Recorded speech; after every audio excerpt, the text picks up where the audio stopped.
everyone, this is Janvi and welcome to Study Seed. आज हम class 10th geography chapter 6 का topic 18 पढ़ेंगे, that is noise pollution.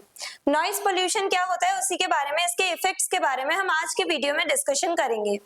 Noise pollution refers to unwanted and excessive sound produced mainly by industrial activities which causes health problems.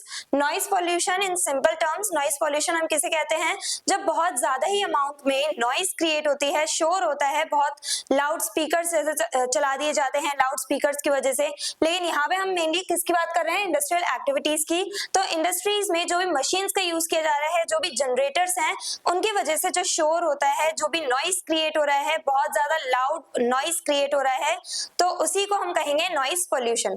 तो industries के आसपास वाला जो area होता है, वहां पे बहुत ज्यादा नॉइज पोल्यूशन देखने को हमें मिलता है, मेनली क्योंकि इंडस्ट्रीज में जिनमें मशीन्स का यूज किया जा रहा है वो बहुत ज्यादा नॉइज क्रिएट करती हैं, जिसकी वजह से वहां पे रह रहे जो लोग हैं, जो नॉर्मल सिटीजन्स हैं, उन्हें सफर करना पड़ता है, उन्हें हेल्थ प्रॉब्लम्स भी होती हैं नॉइज पोल्यूशन की वजह से।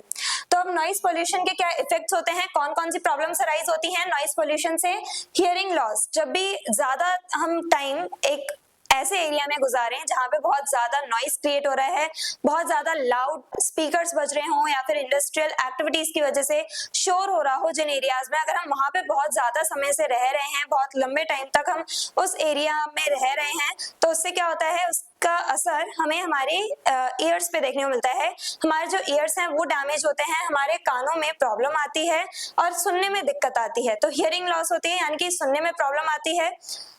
मेंटल स्ट्रेस, ज्यादा देर हम शोर वाले इलाके में नहीं रह सकते, क्यों? क्योंकि उससे हमें स्ट्रेस होता है, हेडेक होने के चांसेस होते हैं, तो उसकी वजह से भी बहुत सारी प्रॉब्लम्स अराइज होती हैं, मेंटल प्रॉब्लम्स अराइज होती हैं। स्लीप डिस्टर्बेंसेस, अगर एक बार हमारी स्लीप साइकिल बिगड़ जाती है, अगर हम प्रॉपर स्लीप नहीं ले रहे हैं, 8 आवर्स की स्लीप नहीं ले रहे हैं, सही से स्लीप नहीं ले रहे हैं, तो उससे भी काफी ज्यादा प्रॉब्लम्स होती हैं। चिड़चिड़ापन रहता है और किसी काम में मन नहीं लगता, हमारी प्रोडक्टिविटी लूज हो जाती है, हम उतना ज्यादा सही से एफिशिएंट वे में काम नहीं कर पाते हैं normally. Increase in blood pressure, blood pressure increase हो जाता है, यानी कि जब भी हम लोग ऐसे एरिया में रह रहे हैं जहां पे हम पीसफुली नहीं रह पा रहे हैं, पीसफुल एनवायरनमेंट हमें नहीं मिल रहा है, तो उसकी वजह से हमारा बीपी भी राइज हो जाता है, बीपी भी बढ़ने लगता है। रिड्यूस कंसंट्रेशन, अब अगर हम एग्जांपल में अपनी पढ़ाई को ही लें, अब हम ऐसे एनवायरनमेंट में सही से पढ़ पाते हैं जहां पे शांति हो।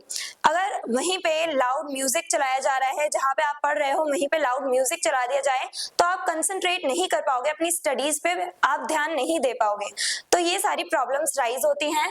तो कंसंट्रेशन हमारा कम होने लगता है, हम लोग फुल कंसंट्रेट नहीं कर पाते, काफी सारी प्रॉब्लम्स आती हैं, हम लोग अपनी प्रोडक्टिविटी लूज कर देते हैं, लो प्रोडक्टिविटी, यानी कि हम लोग सही से अपनी फुल पोटेंशियल का यूज करके सारे काम नहीं कर पाते हैं, एफिशिएंट वे में काम नहीं कर पाते हैं।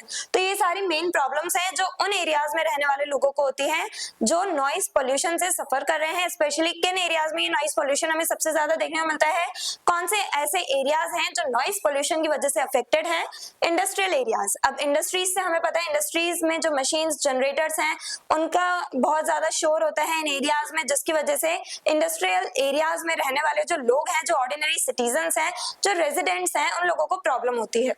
एरियाज अंडर कंस्ट्रक्शन, अब कंस्ट्रक्शन साइट पे भी बहुत ज्यादा शोर होता है, कंस्ट्रक्शन वर्क जहां पे चल रहा होता है, बिल्डिंग्स, इंफ्रास्ट्रक्चर जहां पे बन रहा होता है, वहां पे भी बहुत ज्यादा शोर होता है, जिसकी वजह से लोगों को सफर करना पड़ता है, काफी सारी हेल्थ प्रॉब्लम्स होती हैं, जो मेनली कौन कौन सी हैं, सबसे मेन तो यही है हियरिंग लॉस और मेंटल स्ट्रेस। जब हमें स्ट्रेस होता है, अब हम लोग सही से स्लीप नहीं लेंगे, तो ये दोनों जो पॉइंट्स हैं वो इंटरकनेक्टेड हैं। जब हम सही से स्लीप नहीं लेंगे, सही से हम सोएंगे नहीं, हमारी नींद पूरी नहीं होगी, तो उसकी वजह से हमारे हेडेक होगा, हमारी पूरे बॉडी में दर्द होगा, बॉडी पेन हो जाता है, तो काफी सारी प्रॉब्लम्स अराइज होती हैं अगर हम प्रॉपर स्लीप नहीं ले रहे हैं। तो हम लोगों को स्ट्रेस होने लगता है, हम लोग सही से फुल पोटेंशियल के साथ काम नहीं कर पाते हैं, अपना 100% नहीं दे पाते हैं। और क्यों नहीं दे पाते? क्योंकि हम कॉन्सेंट्रेट ही नहीं कर पा रहे अपनी स्टडीज में, अपनी स्किल्स डेवलपमेंट में हम कॉन्सेंट्रेट ही नहीं कर पा रहे हैं, किसी एक चीज पे हम फोकस ही नहीं कर पा रहे हैं इतने शोर की वजह से। तो जहां पे पीसफुल एनवायरनमेंट होगा, वहीं पे हम लोग अपना फुल फोकस कर पाएंगे किसी एक ही काम को करने में, लेकिन जहां पे बहुत ज्यादा शोर है, उस शोर की वजह से आप अपना कोई भी काम सही से नहीं कर पाते। तो ये सारे इफेक्ट्स हैं जो हमें उन एरियाज में देखने मिलते हैं जहां पे बहुत ज्यादा नॉइस क्रिएट होता है, स्पेशली इंडस्ट्रियल एरियाज और एरियाज अंडर कंस्ट्रक्शन। अब रेलवे के पास भी, रेलवे लाइंस जो होती हैं उसके आसपास भी कुछ लोग रहते हैं, रेलवे स्टेशन के ही आसपास, तो उन लोगों को भी बहुत ज्यादा सफर करना पड़ता है नॉइस पॉल्यूशन की वजह से, क्योंकि जो ट्रेन वगैरह होती हैं उनके हॉर्न की वजह से बहुत ज्यादा शोर होता है, बहुत ज्यादा प्रॉब्लम्स अराइज होती हैं नॉइस पॉल्यूशन की वजह से। तो ये सब हमने आज की वीडियो में डिस्कस किया कि नॉइस पॉल्यूशन क्या है, नॉइस पॉल्यूशन से कौन कौन सी प्रॉब्लम्स अराइज होती हैं और कौन से ऐसे एरियाज हैं जो बहुत ज्यादा अफेक्टेड है नॉइस पॉल्यूशन की वजह से। I hope everything is clear. और अगर आपको इस चैप्टर के डिटेल नोट्स चाहिए तो हमारी वेबसाइट studyseed.net पे विजिट करें, लिंक डिस्क्रिप्शन बॉक्स में दिया गया है।